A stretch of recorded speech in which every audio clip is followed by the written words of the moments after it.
Hello and welcome to the Winners Find a Way show. I am your host, Trent Clark, CEO of Leadershipity, serial entrepreneur, international speaker, having spoken 17 countries. I am everywhere, and check out my new book, Leading Winning Teams. I'm super excited about presenting that with Wiley, although most people know me because I spent over 12 years coaching in professional baseball in 3 World Series. And today, Winners Find a Way show brings our special guest and my good friend, Darrell Teat. Darrell, how are you doing, my man? I'm doing absolutely fantastic, man. Blessed. Thank you for asking. Man, I am super pumped for this conversation. Darrell's currently, as I am, I'm on location with my kid in Muskoka Lakes, Ontario, as we're doing hockey tournaments and working out for with the future NHLer here. And you're in Salt Lake City with a future NBAer, maybe with your son. It's Absolutely. Justin, right? Uh, you know what? Very close. His name's Jaden. Oh, Jade, I'm And sorry, Jaden Teat. yep, Jaden. And absolutely, man. Lovely Salt Lake City. Being born and raised in California, never thought that we would spend as much time in Salt Lake City, number one, and actually come to enjoy it. It's a beautiful, beautiful city. So, in order to make sure that this was a quiet place, I'm downtown Salt Lake City in a Regis office overlooking like this magical forest downtown area. I'm in a perfect setting to do this. Yeah, I'm telling you, like Salt Lake City is a hidden gem. People do not Yes. know about SLC, man. And I'm telling you, like, I spent a bunch of time there because when I was an Angel, we had our AAA team there, and then we had a early entry, like short season A team that started at BYU and then ended up in Orem. And man, just beautiful facilities, fabulous, very kind people. You can't beat the mountains. And where else can you land and in 45 minutes be on the ski hill, man? I mean, it's crazy. And Park City is that close. And it's an incredible environment out there, man. Clean city, clean living. It's absolutely clean city, and with the University of Utah being right up on the hill, everything is in close proximity, and the facilities are absolutely next level. Let's just say, with me Yeah. graduating college, in 2000, playing basketball, we thought we had great facilities. This is next level. Yeah, I tell a lot of people, Darrell, like when my kid signed in Louisville, I went in there and I was like, hey man, I saw his athletes, condo dorm. And I was like, hey, I just want you to be clear, like me and your mother didn't live this well till we were like 32 years old. Like I don't know how this thing works, but like I played 2 sports at a Division I school, and I was like in the shopkeeper's closet staying, like I'm like, I don't know what this is, but this is a whole new thing for these kids. A whole new thing. Our son's apartment is probably on par with our probably our first house that we purchased. So Amen. it's a blessing for them. Let's just say they worked hard for it. Let Yeah. them enjoy it. Let them Yeah. enjoy it. Yeah, I think back in the day, part of the deal was working hard. And I'll tell you one of the things that was really challenging for us back in the day in pro ball was the kids that were really coming out of big time programs, Darrell. Because when you come out of like the University of Texas, which was a fabulous baseball program, and some of the SEC programs, they had facilities for facilities. And then it was like, hey, welcome to pro ball, where we're sending you to, you know, Cornfield, Iowa to play A-ball. They're like, wait a minute, man, like, what's this? Is there going to be a practice turf field and grass field? Like, no, there's going to be a stadium and it's going to seat like 1,200 and probably 100 will show up, like, and they were like, this is a whole new thing, man. This is making your way back in a bus league. And and a lot of, I'll tell you, I think mentally it was tough for guys to overcome that. Like, there is a light at the end of the rainbow, the major leagues, all that. But, there are 6 minor league stops along the way to get to the holy grail, right? And I don't think kids get that. But you, Darrell, have some serious exposure in this. You are now a CEO of 2 companies with Darrell Teat and Associates, as well as the Safety Center Inc. Awesome, by the way. Married 23 years. You not only have Jaden, but you have another daughter, senior up at Northridge, Cal State. Let's Yep. go, Northridge. Love Representing. it. Love it. Yep, that's cool. Good buddy played ball there. And, man, you've been a former president, Nehemiah Corp. Santa Clara, you hoopster, Yep. and, man, you got some time after that too. So walk us through, man. You're going to school, playing hoops, you graduate from Santa Clara, right? Yep. And the basketball career is going to continue, and it's a road less traveled for a lot of folks, Darrell. They don't know what they're getting into. Walk us through the next level for you. Absolutely. So I'll tell you this: middle of my senior year, while I was playing good, I wasn't great, but really good. And I knew, okay, the NBA draft is not on the horizon by no stretch of the imagination. But can I play with those guys? Absolutely, all the confidence in the world. Graduated from Santa Clara, was very fortunate through a good friend to get hooked up with an agent or a trainer in Sacramento named Gus Armstead, who's one of the best in the business. And I got a chance and exposure to play with the Kings, a lot of NBA guys, overseas guys, and it was his workouts were harder than anything that I had ever gone through in my life. And I was just trying to hoping and praying and wishing that I got a chance to go play overseas and start this journey. The overseas opportunities didn't come. July, some of the players left. August, some of the players left. September, players were leaving, and I was still there. But I was doing amazingly well in the summer league, and I'm like, what's going on here? Ultimately, Gus had a conversation with me. He said, "D, look, you're a really good player. At 6'3", you're a combo 2-3. You should have been a combo 1-2 for your height. You've been training for the wrong position your whole life. So you're going to have an opportunity. Just don't know where it's going to come from." And ultimately ended up playing in the ABA for the San Diego Wildfire when they birthed that league. And it was the precursor to the NBA Developmental League, and then now the G League. Played extremely well, made it to the playoffs, and I'm like, all right, now is on. I'm about to have some awesome opportunities. A couple of overseas opportunities came in, but it wasn't very well compensated. Yeah. So I had a decision to make. I'm like, I'm only 1 year out of school. Do I keep this going and try to see, or do I go on to with the proverbial plan B and go down this business route? My wife was working. She was supporting us. I wasn't making much money in the ABA trying to live this dream. And I always remembered what Gus said. He was like, "Drill, you can make it, but are you willing to transition your whole game?" And I said, "Well, absolutely." But then I remembered the conversation my dad had with me when I was, 12 years old. And he was like, "What if the NBA don't work out? What you want to do?" And at that point, I decided to retire before the pro career really even got started, and transition into the business world. Yeah.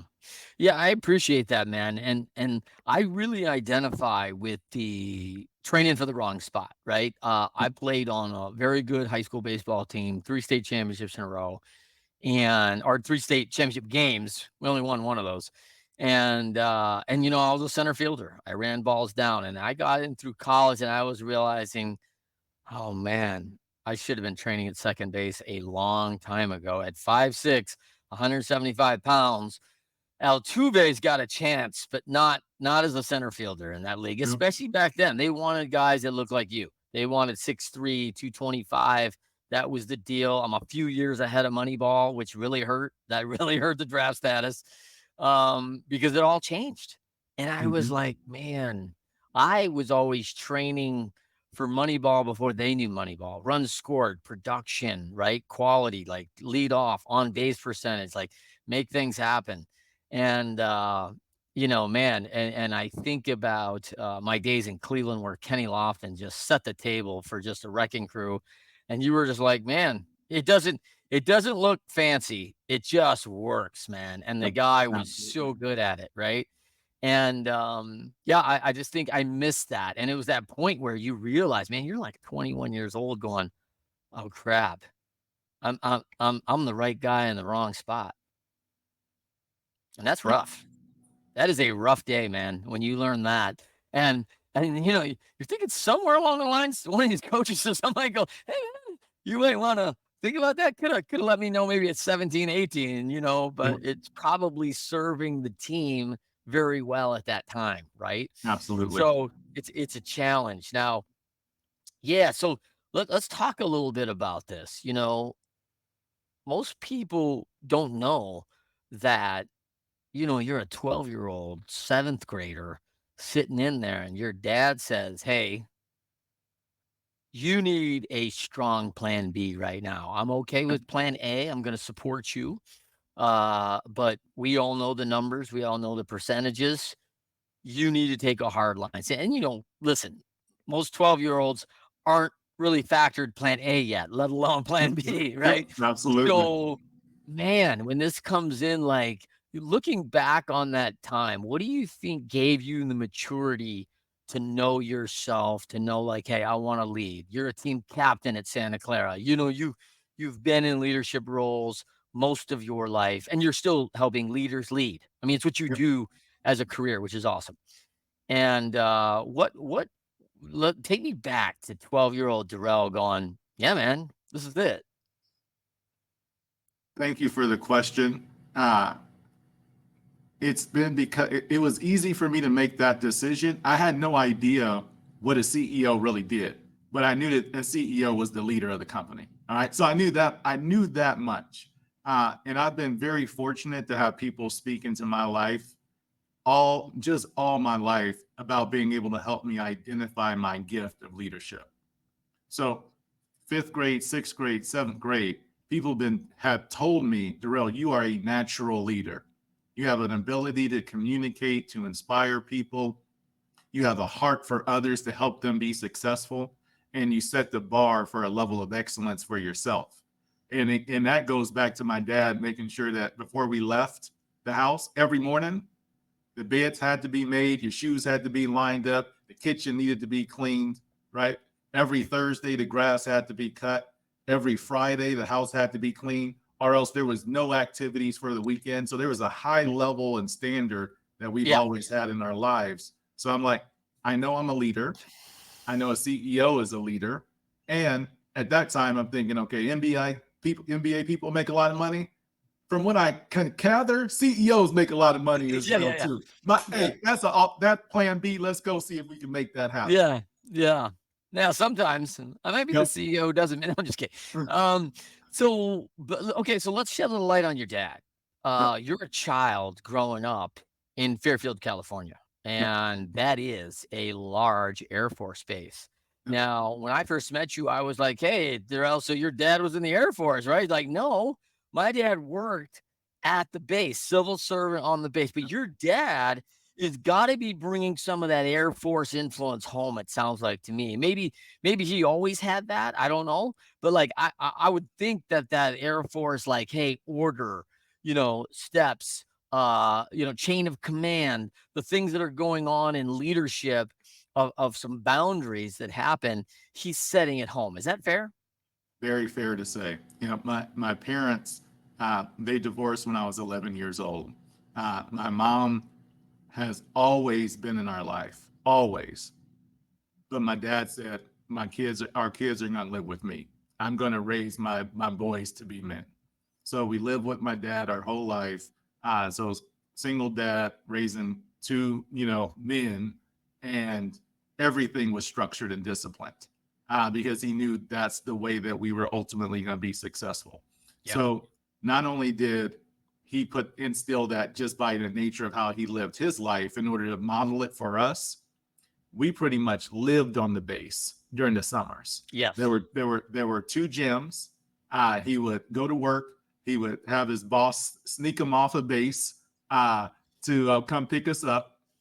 With him, we would have to slide into the back of the truck, get lay down so we can get onto the base, and then he'd drop us off at the gym, and we would be there from about 11 o'clock till the time he left at 6. Wow. So and everybody knew for some kind of way they knew Teat, right? Oh, those are Teat's kids. So no matter what gym we were at, we always had these guys that were looking out for us, and they would speak into us. They would give us, wisdom and insight. And from the time we were about seventh grade all the way through high school, we would be playing basketball with these guys as well. And, you know, they always shared with us the lessons that they learned living, going through their military experience, but also how I get emotional talking about how much our dad really cared and wanted us to be successful. Man, I And gotta tell you, that's a I'm sorry. Go ahead. no, go ahead. I just I want that for every kid in America, Yeah. Darrell. I want that experience. They sneak it on the base. It's funny. I thought your dad was gonna be like, "Hey, listen, if anyone tells you you are not a Teat, I don't know where you're from, but you are not related to me, man. If anyone that it's like put you on wants to clink you up, man, like you are Yep. not related to me. I'm not It's losing my done. job over Yo, this." hey, young, young. Yeah, yeah, yeah, yeah. Which I can appreciate. But man, I mean, you talk about it takes a village, like, but what a village to be in, right? Like, I've been down to Colorado Springs a number of times. I mean, those facilities at the Air Force Academy are like unreal, right? And On I'm a whole like nother going level. like, yeah, and I've never been on a base that doesn't it just offer so much, and I'm like, "Dang, man." You know, now 2 questions. Mhm. One is did your dad have this influence in his life, or he did find that in his work or whatever? And then 2 is did you ever wanna go military from this experience? Two great questions. I'll go to the first one. Uh, my grandfather also had a very similar experience where he raised four kids pretty much by himself, Okay. and he very strict, disciplinarian. He was probably 5'2", right? Well, Super strict disciplinarian. I hear stories about how strict he was, but by the time we became of age, 7, 8, 9, 10, 11 years old, hanging out with grandpa, he was the nicest guy this side of the Mississippi. yeah, Similar cool to as a how my cat, man, hey, cool as a hey, cat.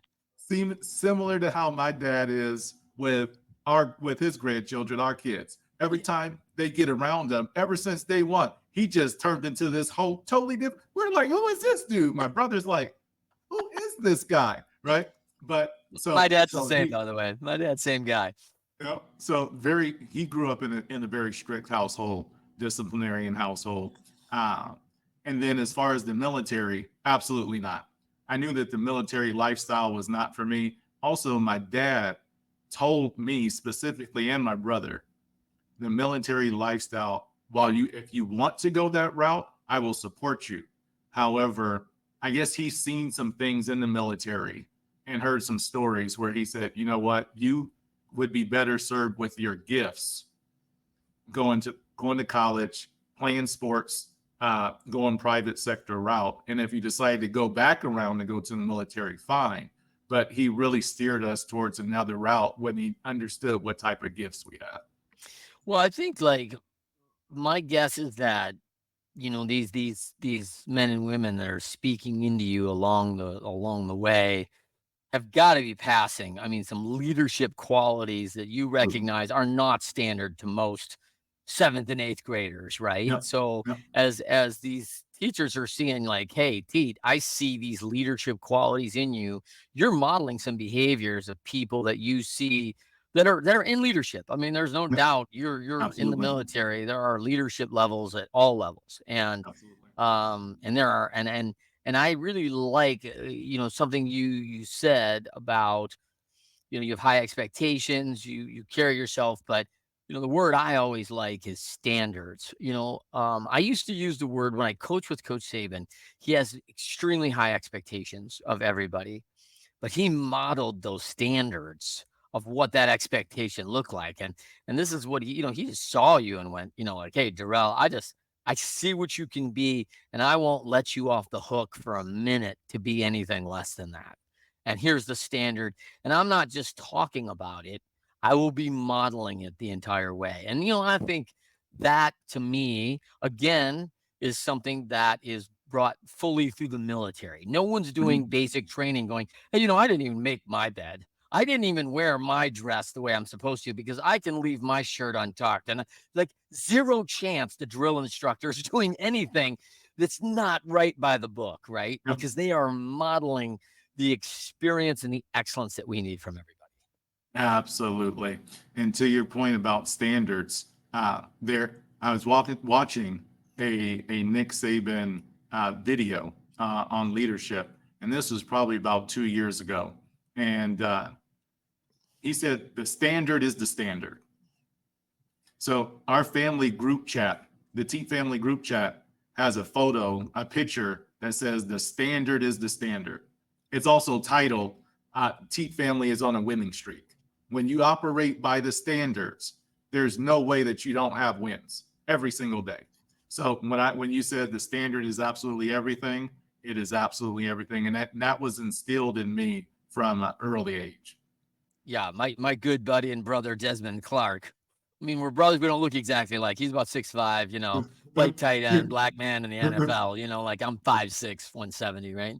But he talks about this all the time. The standard is the standard. Like Yep. this is featured Desmond in my book, and you just, like you realize but the standard's internal. Like I can't say, "Hey, Darrell, you need to live at my standard," right? Because you gotta have your own. Like I Mhm. can't. I have some expectations for that. We're gonna have some company values. We're gonna talk a little bit about that, but and I want to work through that because people have to take ownership on that, right? And so let's talk a little bit about first.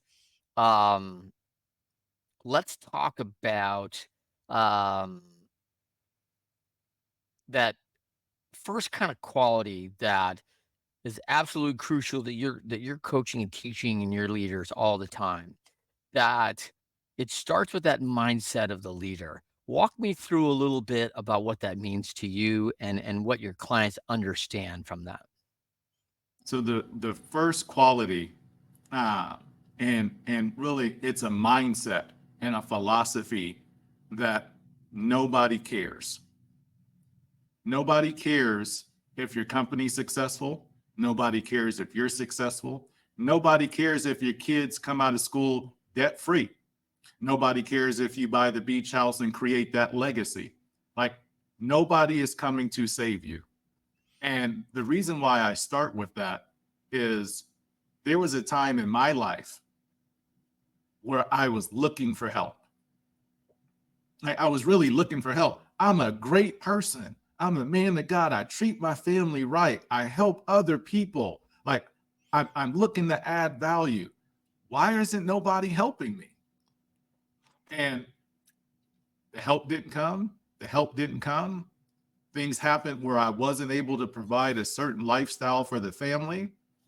And it wasn't until I had a real heart-to-heart conversation with my best friend Chris Johnson, who's a serial entrepreneur who I'll definitely make sure I introduce you to. And we went through this thing called the Nehemiah Emerging Leaders Program. And one of the gentlemen, his name's Mel Woods. He was the first African American head of government affairs for Eli Lilly. And when we walked into his house, it was everything that we dreamed of. Right? We were like, is this an NBA player that lives here? Like, who is it? And it was a business guy that looked like us. But one of the lessons that he shared was there is nobody coming to save you. Like it is 100% on you to identify your gifts and your talents and then go to work. And he had this Jackson State logo on the back of his basketball court.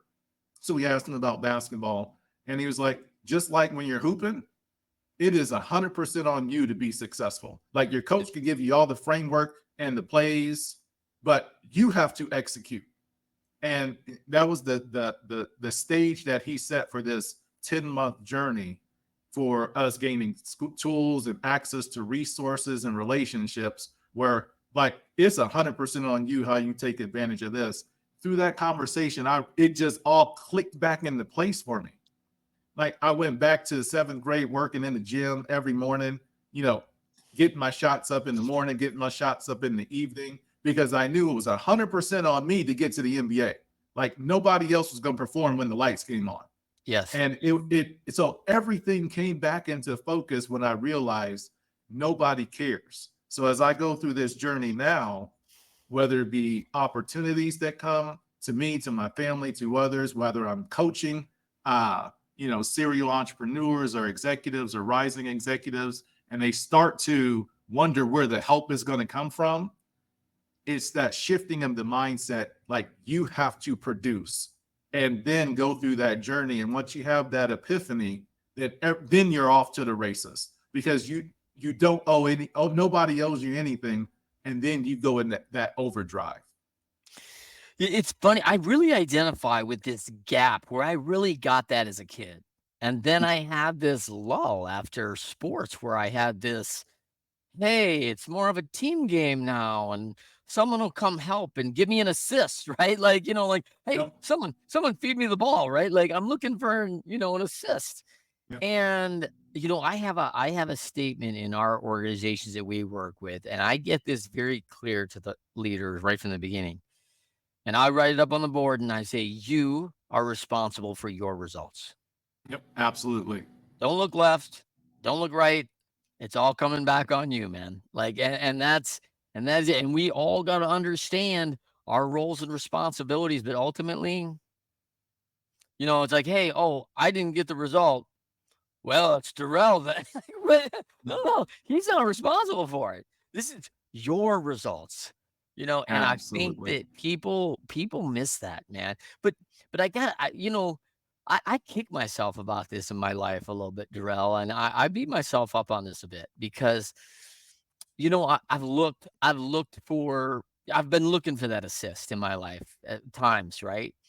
And I link it. I link it to a bit of a victim mentality, and I don't know if that's right, but I feel like, well, why would I need an assist? Like, what, like someone's supposed to, lift me up or do this. Like, I can't do it on my own, and I feel like it's a little bit of victim thinking. Do you Mhm. identify with that, or am I off base? I hear you loud and clear. And I went through that phase and I'm like, why is this happening to me? And it goes back to a lot of things that were taught at a young age. If you're a good person, things will work out for you. Just be a Yeah. good person, treat people right with respect. Open the door for people, look out, and things will be all right. That's just not the way the world works, right? Being a good person is for you, right? And for whoever your religious belief is, your higher power, right? So it's like, hey, it's between me and God if I'm a good person or not. But ultimately, I've been given gifts and I have to use those gifts. And those gifts are 100% on me to provide fruit and to be a blessing to other people, and then but do it in a way that adds value. And ultimately you got to be strategically smart, because money makes the world go round. Like, if you don't have a dollar that comes back into your business, you can't do the work. I Yep. heard one of my mentors told me, no money, no mission. It's that simple. Yep. I So say that almost weekly. The margin is the mission. Like, if you that's don't it. make money, like, hey, listen, and this is, by the way, all you nonprofit leaders out there, please listen. Like, you are making a great contribution to the world. I love that. You are on a mission. You are on a cause. Without the margin, you don't have anything to contribute. You all of a sudden don't have an ability to give. And so you're cutting your people. You're doing these things. You're allowing people to operate below the standard, and it's affecting the margin. And then all of a sudden, the margin falls below and the mission can't be made. It can't be obtained. And it's a hot mess. I tell a lot of folks, right, Darrell, like, if you don't have margin, you got a hobby. You don't have an organization and a company because, like, you just got, like, hey man, we're just swimming in debt over here. And that's uncomfortable for everybody. That's not winning. Right. So, like, how are we going to figure that out? And so I really feel like, man, I can remember, as you said, that I can remember myself saying to myself, hey, I did what everybody told me to do. I worked hard. I got the college degree. I got good grades. All the things everybody said, "Hey, you get this, you will be a success." And I'm looking around going, "Who's coming to pay my mortgage?" Like, No, I nobody. mean, right? Nobody's coming. And Yet I expected that because I did the things, and I did them right, that that would somehow, like, I don't know if it was pixie fairy dust or what, that somehow, like, the thing, and I think we're doing a disservice to kids, man, like, you're never gonna stop working. You're never gonna stop learning. You're never gonna keep striving and moving forward because it's an ever-changing environment. At 100%, 100%. To the point that you talked about a few minutes ago about nonprofits and, Yeah, in the margin. From my vantage point, nonprofit is nothing but a tax status. You still are a business, right? And you have a product or a service that you offer, and yes, you have to use business principles very strategically and operate in the spirit of excellence, with operational excellence, with sales excellence, with excellence in order to keep the mission going. Simon Sinek says, it's just an infinite game, right? So the infinite game, let's keep the game going as long as we can. And when yeah. I came across that concept, like this applies to everything in life, right? Not only business, but your health and your relationships with your kids and your marriage. But I talk and I coach many nonprofit leaders about how to identify within their organization what are the business principles and practices that actually allow for that outcome and that mission to be realized. And once you figure that out, then you have to keep learning, keep growing, but have the whole perspective of, even if we don't get any donors, right? Nobody's coming to save us. How are we going to keep this mission going? And then that ultimately starts to spin off into what I'm a firm believer in, the social enterprise model, where you can have your mission, you can identify ways for fee for service within your model in order to create that sustainability and a baseline of revenue for your company and your nonprofit. Because there's so many nonprofits out there that go with a handout. You're just one of several that a funder needs to, either an individual donor needs to decide if they're going to fund, or a corporation or a foundation create that self-sufficiency within the gifts of the company now, in order to continue to have that baseline that allow for you to move through those tough times.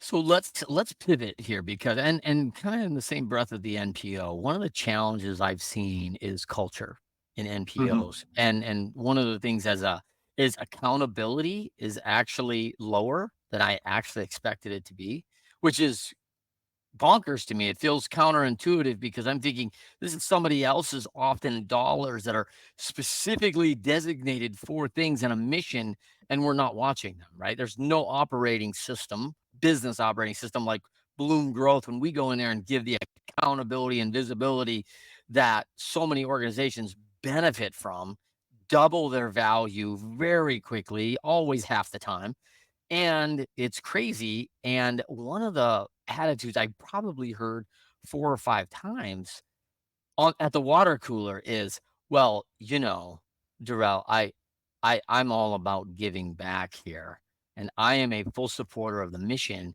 and I take less to work in an NPO, so, you know, I'm not gonna be overstrenuating my physical, mental capacity because I've already given, at church here." Like, it's kinda like, "Wait, no, no, no, like, wait, no, hold on," like, and have you seen this from a culture standpoint? Because I go back to Peter Drucker on culture all the time, where it's, Mhm. Absolutely. "Culture eats strategy for breakfast." That's his famous quote. "Culture eats strategy for breakfast."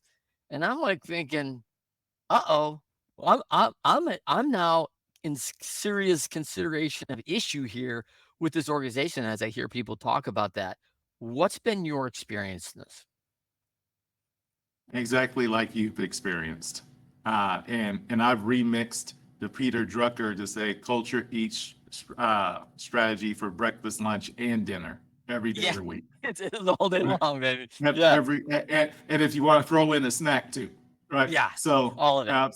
absolutely. And it starts with leadership, and it starts with the mindset and the perspective of what the vision for this company is. whether you're a for-profit or a nonprofit, everything starts with vision.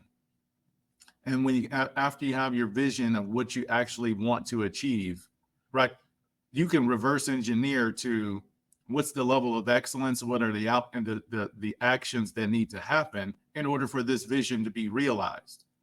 And after you identify what the actions are, you identify the type of people that will drive this.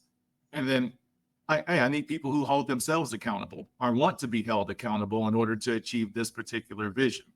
And oftentimes, I will say, as a business community, we have, and in the world, we weaponize the word accountability. People see accountability as really a four-letter word. He's like, "Hey, I'm going to hold Mhm. you accountable." I'm like, "Why are you cussing at me?" Right? Like it's like, why are you cussing at me? Like that type of visceral reaction. Oh, yeah. And and and it's because oftentimes as leaders we have weaponized. I need to hold you accountable. And that when you say we're going to hold you accountable, it comes with disciplinary action, Yeah. right?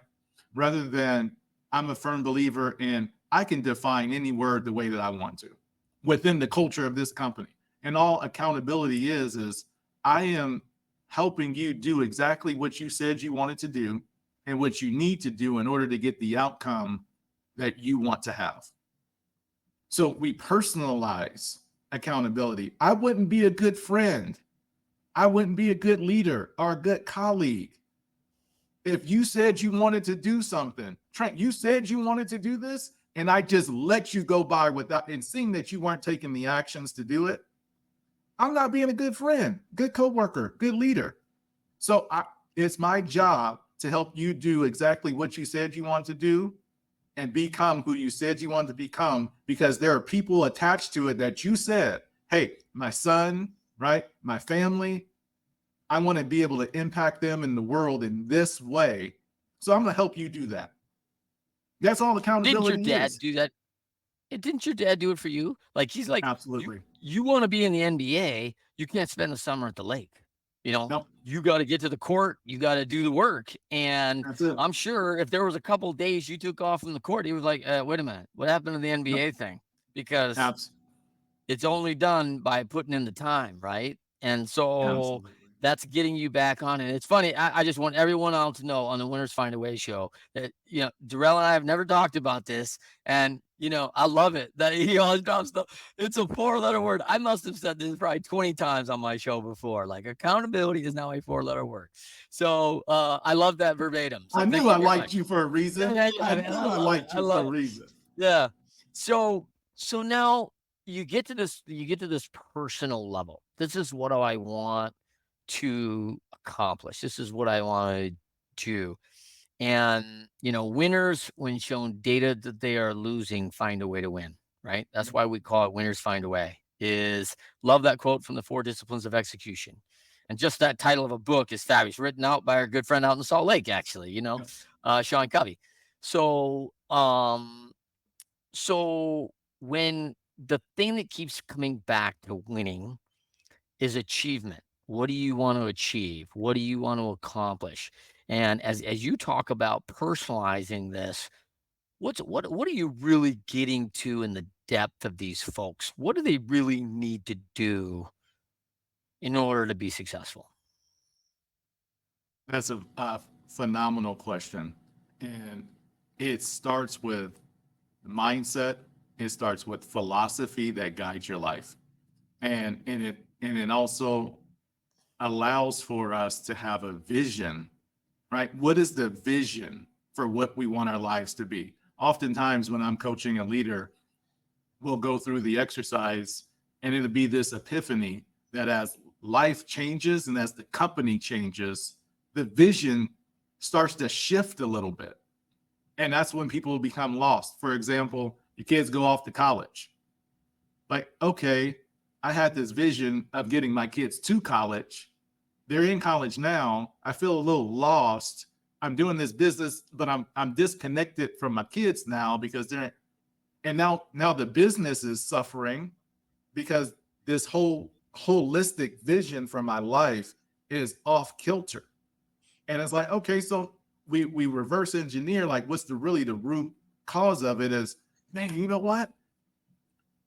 I don't have a vision now for my relationship with my kids now that they're Mm, at this stage of life. So it's something that's in their core where they've been working to help their kids get to a certain level their whole lives. Now that they're there, it's like, okay, what do I do now? And it's not until they're like, oh, now this vision, I want to have this type of relationship with my kids. And this is what I want to be able to do with them now. And ultimately, what happens, their productivity in this level starts to come back up. And it can be in any area, whether it be your health, all of it is interconnected. And oftentimes, business, often it's so interesting that oftentimes business leaders and entrepreneurs in particular are locked in on the vision for the business, and rightly so, right? They have to be successful in that endeavor, not realizing that the struggle comes because holistically they're not full. They don't have mm. energy. They don't have the energy that comes from a phenomenal relationship with the family or brothers and sisters or community. Their health is suffering because they're locked in. They skip 4 workouts this week because they've been traveling, right? Well, you said that you wanted to be in great shape to enjoy the fruits of your labor.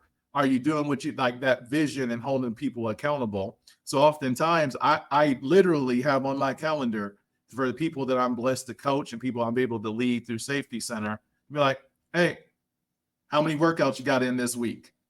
Right? Just to bring it back to surface. And they're like, I'm been crushing it with 3. And ultimately we can get back to me, we'll talk, hey, you've been crushing it 3 months in a row.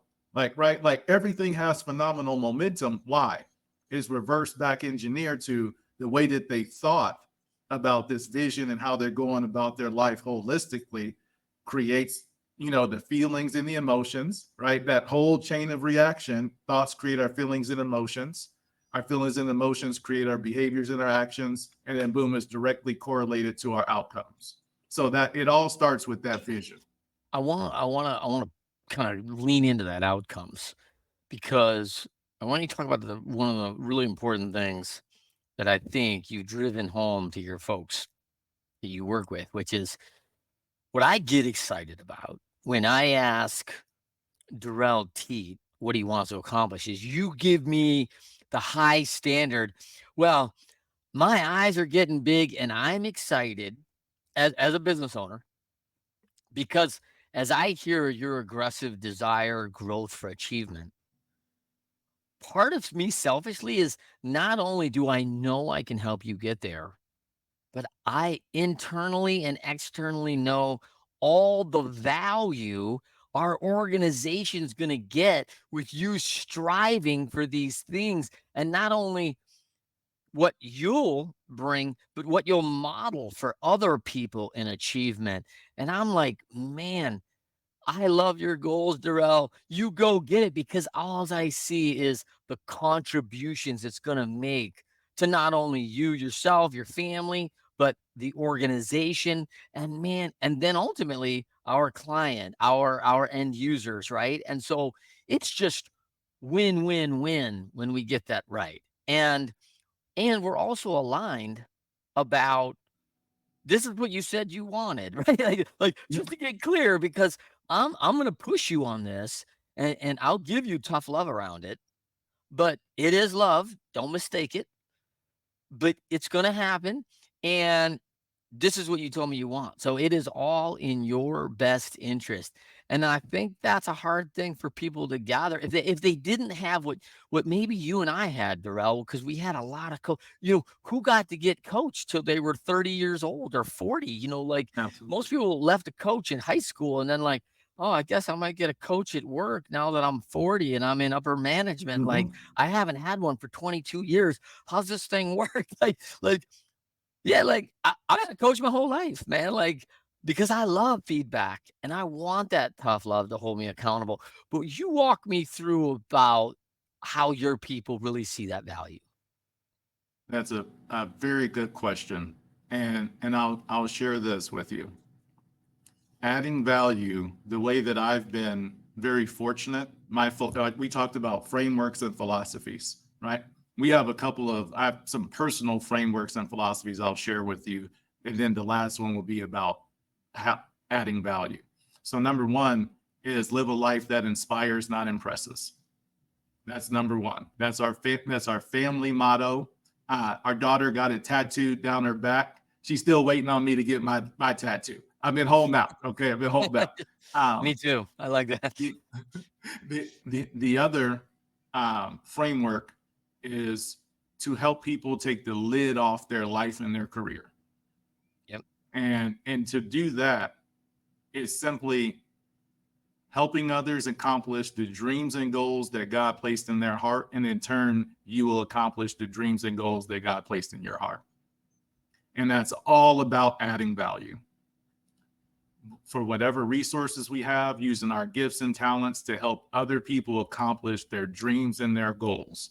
And that can be holistically. So, Trent, after this conversation, through this conversation, I'm getting to know a little bit more about you. How do I add value? I got to know about your dreams and your goals and be intentional about using the gifts and the resources and relationships that I have to help you accomplish the dreams and goals. We do that with our employees. If we lead a company, we do that with our clients. We do that with our customers, right? Our customers have a dream and goal when they're working with us.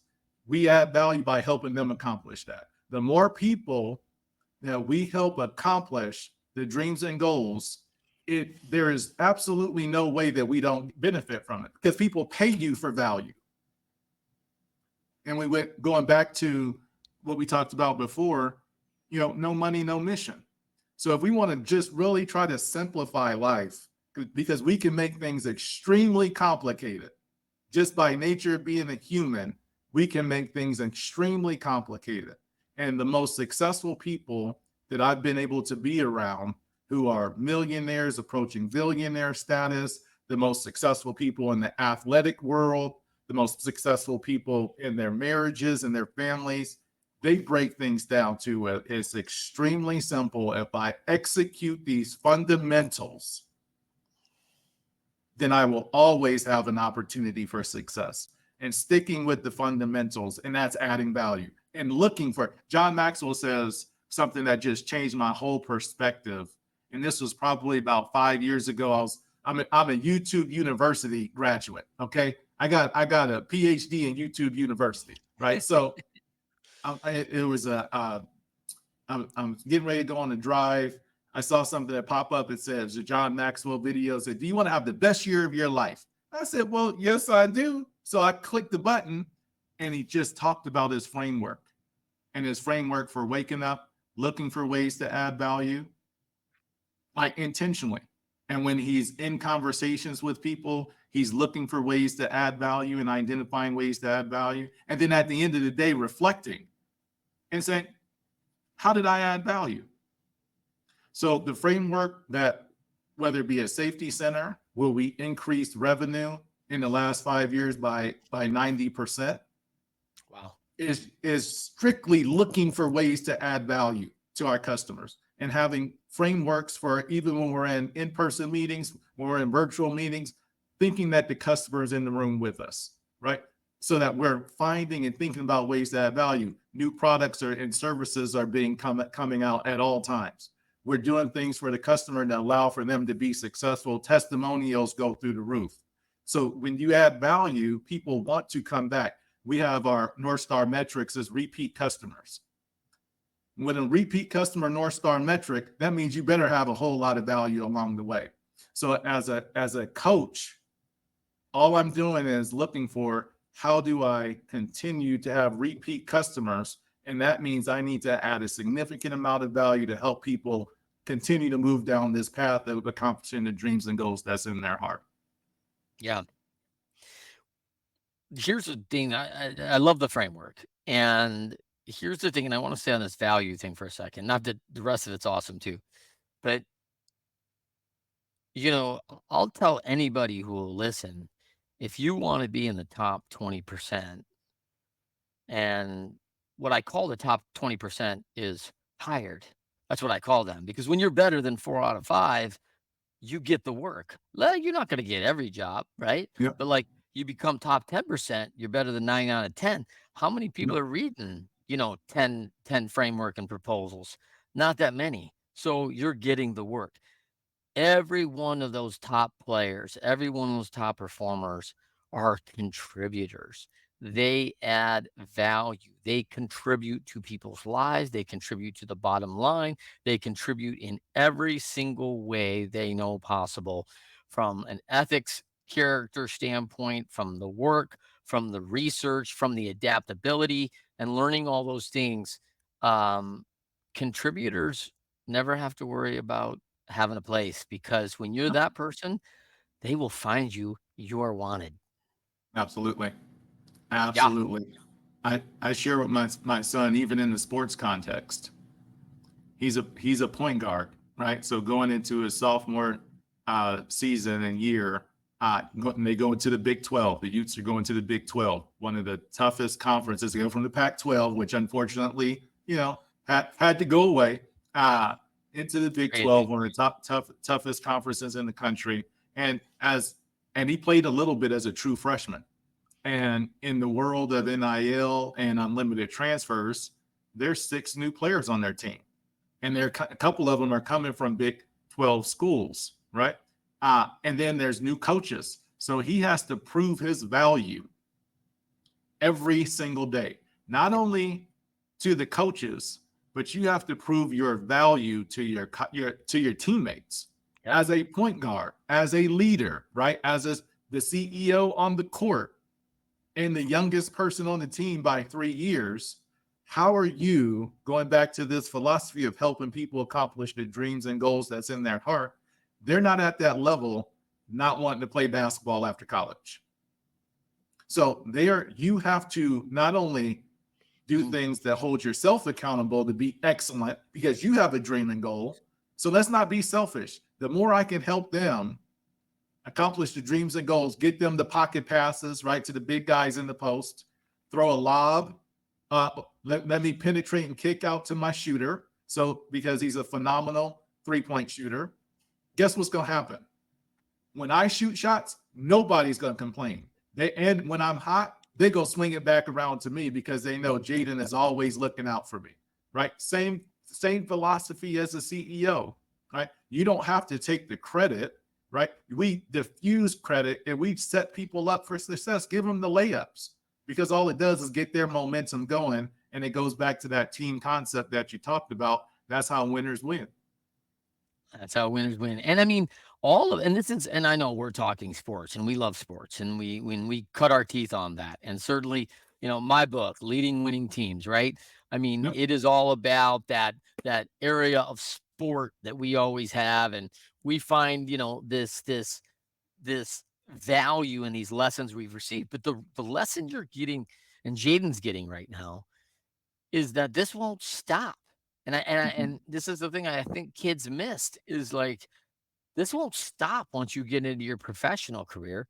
You're gonna have to go back and prove yourself. And, in baseball, it was so clear. Like, it was, "What have you done for me lately?" Like, I just saw it all the time. Someone who was, you were and you see this even now, right? Where you have the athlete who gets the game winner and, like, "You know what? Darrell's the best we've ever had, and we're so glad he's a hometown guy and playing for our team." Well, the next night you strike out with the bases loaded and lose. You're like, "Why aren't we trading him? He's awful." Yep. It's like, Yep. Yep. Yep. yesterday I was a hero. Like, Yep.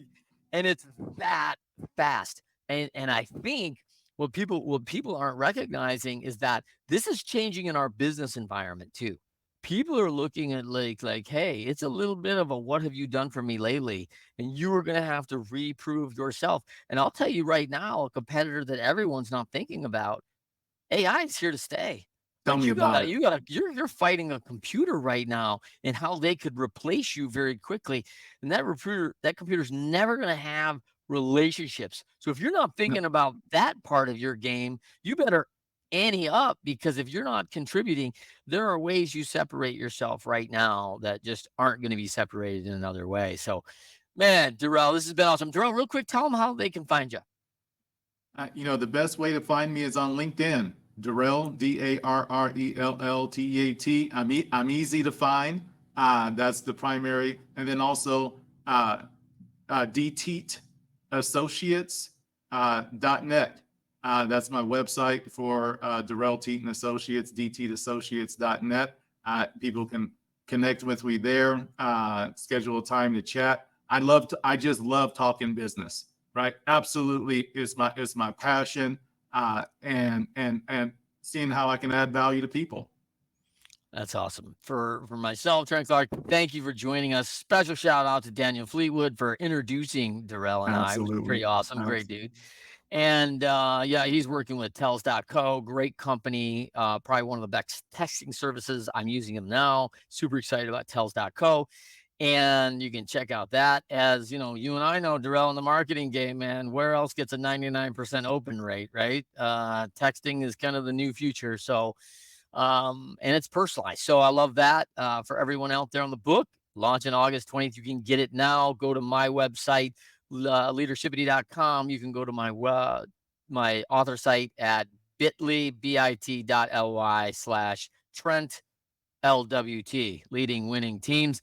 And you can pick it up there. We got all sorts of bulk options and all sorts of fun things for book clubs and all sorts of the good things that are happening now. And I'm speaking all over the world on that.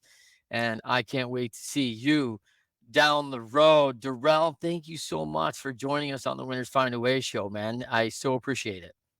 Hey, thank you very much for having me. Do you mind if I just give one shout out? Come on. I want to give a shout out to one of my mentors, Bob Gregoire, who has a company called Core, CXORE. And I have a blessing to serve as the board chair. They truly add value to companies by helping them gain additional capacity. And when I think of a guy who really taught me that lesson, it's Bob. So shout out to you, Bob. Appreciate you. Let me take you to coffee a long time ago. Yeah. Bob, shout out on Winners Find a Way. We'll see you every Friday, 12:30 p.m. Eastern, 9:30 a.m. Pacific on LinkedIn Live, YouTube, on our Leadershipity channel, and Facebook Live. You can check us all there. And on any podcast network, you can find our show because winners find a way.